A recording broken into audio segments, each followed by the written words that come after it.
Figured I'd shoot a quick video and answer some of your questions that you may have. I've had someone shoot me a question asking, if you use a pond liner, should you cover it with rocks or should you leave it exposed?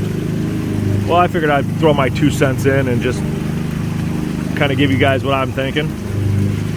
So you can see here, I just have a pond liner lined with rocks. I use big rocks and then little river rock to cover up the liner. But now this is late summer. The water's super clear, as you can see. See if I get a better shot here.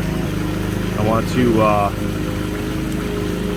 just kind of capture this moment. The sun is beautiful on the water garden right now.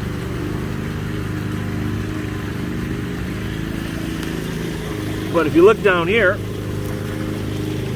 I have a spot right here where the stone has been moved away from my liner. That's due to my dog climbing down and getting a drink, and she moved some of the stones out of the way.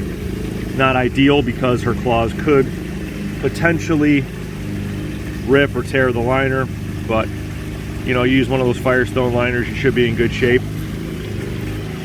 But you can see that it gets a nice, I don't know, crust on it that really blends right in with the rocks. And if you don't look close, you can't even tell that the liner's exposed.